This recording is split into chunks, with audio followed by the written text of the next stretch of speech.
بے مثل دا نور ڈٹھا مثل اندر رنگاں وچ بے رنگ سمایائی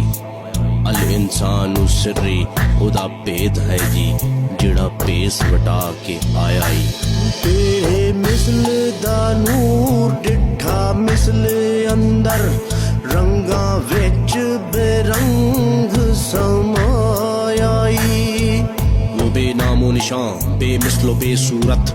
جب لا تعین سے تعین میں نزول کرتا ہے تو یہ تعین اول احدیت سے وحدت میں نور محمدی کی صورت میں ظہور کرتا ہے اسی نور سے جملہ موجودات کی تخلیق ہوتی ہے تو اے دوست تم جان لو کہ ان صورتوں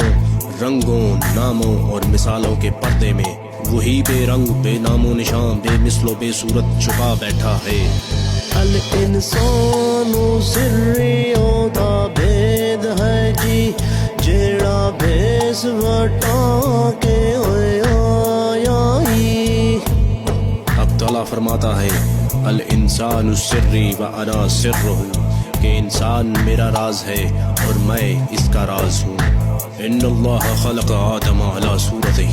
بے شک اللہ نے آدمی کو اپنی صورت پر خلق کیا ہے تو جب انسان کو خدا نے اپنا راز کہہ دیا تو اسے چاہیے کہ یہ اس بات پر غور کرے کہ اس صورت انسانی کے پردے میں کون چھپا بیٹھا ہے من عرف نفسہ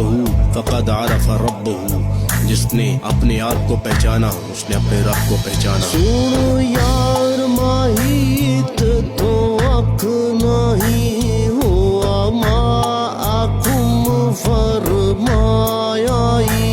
اے دوست سنو کہ ذات حق تم سے ہرگز ہرگز جدا نہیں اسی لیے تو اس نے فرمایا ہے وَهُوَ مَعَكُمْ أَيْنَمَا كُنْتُمْ وہ تمہارے ساتھ ساتھ ہے جہاں کہیں بھی تم ہوتے ہو بس یہ دوئی کا وہم اپنے دل سے نکال دے تو دیس لاہوت دا پاک پنچھی ڈیرا وچ ناسوت دلائی اے پرندہ روح تیرا اصل دیس تو عالم لاہوت ہے تو نے تو محض عارضی طور پر اس ناسوتی جسم میں قیام کیا ہے بحیثیت روح تیری نسبت اس پاک روح اعظم سے ہے کہ جس کی بابت حق تعالیٰ فرماتا ہے وَنَفَخْتُ فِيهِ مِن رُوحِي اور میں نے اس میں اپنی روح میں سے روح پھونکی تو یہ کثافت و پلیدی تو تیرے نفس کی طرف سے ہے وگرنہ تو اپنی اصل کے اعتبار سے پاک روح ہے باسی دیس قدیم دا تو ازلی ایتھے آن حادث اخوایائی اس عالم حادثات و ممکنات میں یہ جو تیرا وجود بطور حادث نمودار ہوا ہے یہ تیرا ذاتی نہیں بلکہ یہ کلی طور پر وجود حق سے مستعار ہے بس تیری حقیقت خود حق ہے اور حق قدیم ہے مٹی آگ ہوا پانی چار عنصر پنجواں وچ تو نور مڑائی یہ وجود کی عمارت جو بظاہر چار عناصر نار و باد و آب و خاک پر کھڑی ہے ان چاروں کے باطن میں پانچواں نور سمایا ہوا ہے اس نور کی داخلی صورتوں سے وجود کی خارجی صورتیں خلق ہوتی ہیں تو ہے آپ نوری تیری ذات نوری خاکی بن کے خاک صدائی اے اس خاکی جسم میں مقیم جوہر نوری اس عالم اجسام کی سیر کرنے کے لیے تیری نوری صورت نے ہو بہو اپنے جیسا خاکی لباس اپنے اوپر اوڑھ لیا بس جس کی نظر اس خاک سے اوپر نہ اٹھ سکی اس نے اسے محض خاک تصور کیا جبکہ نور کی آنکھوں سے دیکھنے والے اس نوری حقیقت کو خوب پہچانتے ہیں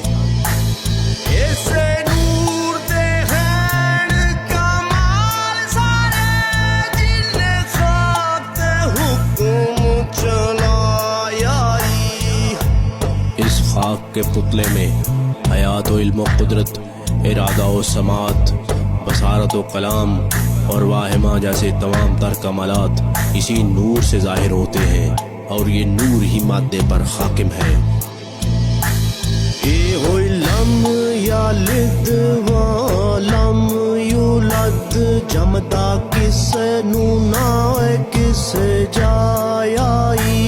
یہ نور وحدت اسی عہد کا نور ہے جس نے نہ کسی کو جنا نہ وہ کسی سے جنا گیا۔ لم یلد ولم یولد ولادت کی نفی ہے، اور ولادت میں ایک وجود دوسرے وجود کو اپنے وجود سے جدا کرتا ہے، جبکہ وجود مطلق نے نہ اپنے وجود سے کسی دوسرے وجود کو جدا کیا اور نہ ہی خود کسی دوسرے وجود سے جدا ہوا۔ بس تمام موجودات اسی ایک وجود مطلق کے مظاہر ہیں۔ یہ سمندر سے ظاہر ہونے والی لہریں اور قطرے اس سمندر کا غیر نہیں، یہ اسی سے ظاہر ہوئے اور اسی میں واپس لوٹ جائیں گے۔ حضور دا ظہور سارا جن کل جہان بنایا ہی۔ ہماری حقیقت کی حقیقت ہمارے آقا و مولا جناب محمد رسول اللہ صلی اللہ علیہ وآلہ وسلم کا ارشاد گرامی ہے، انا من نور اللہ والخلق کلہم من نوری، میں اللہ کے نور میں سے ہوں اور ساری کی ساری مخلوق میرے نور میں سے ہے۔ بس عالم کثرت میں تمام موجودات اسی نور وحدت کے نزولی مراتب ہیں۔ یہ ہوئی نور جیدا نہیں ہو کوئی سایہ دا کل جہان اتے سایائی۔ اے دوست، اس عالم اجسام میں موجودات پر نور کا سایہ نہیں پڑتا۔ ایسا اس لیے ہے کہ یہ اجسام از خود نور کا سایہ ہے۔ عالم امر کی لطیف صورتوں کے نقشے پر عالم خلق میں مادی صورتوں کی تخلیق ہوتی ہے۔ جیوے نور والا سونا پیر کامل، جتھوں نور توصیف نے پایا۔ اے توصیف، تو ہمیشہ اس مرشد کامل کا احسان مند رہے جس نے اپنی نگاہ سے تجھے وہ نور عطا کیا جو دلوں کو بینائی بخشتا ہے اور عقلوں کو حیران کرتا ہے، جس کے بعد زبانیں کلام غیر سے گونگی اور بیان عین میں طویل ہو جاتی ہیں۔